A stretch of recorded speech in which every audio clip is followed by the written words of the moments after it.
que le conseil municipal de la ville de Nanterre va délibérer le 25 juin au sujet d'un boulevard qui porterait le nom de Abdel Bigamia.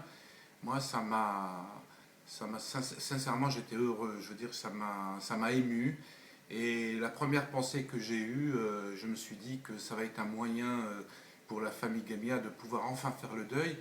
Et à travers la famille de Gamia, nous aussi, on ferait notre deuil. Parce que c'est quelque chose qu'on a porté en nous, en tout cas que j'ai toujours porté en moi, qui fait partie de cette histoire du vécu à la fois au bidonville et aux cités de transit, que ce soit la vieille ou la cité blanche, parce que bon, enfin pour moi il n'y avait pas de grande différence entre ces deux cités, si ce n'est l'architecture, mais le vécu était le même. Et de rendre hommage à ce jeune Abdin Bigamia, pour moi c'est reconnaître une partie de moi, de mon histoire, et de l'ensemble des gens qui ont vécu dans ces cités et dans ces bidonvilles, même s'ils ne vivent plus pour certains à Nanterre, ou d'autres ont disparu.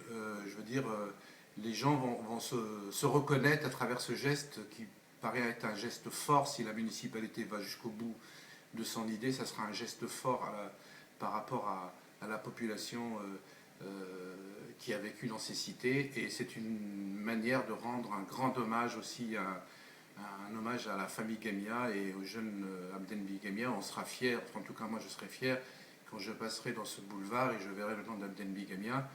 Euh, je pense que j'aurai toujours un petit pincement au cœur en passant là, quoi.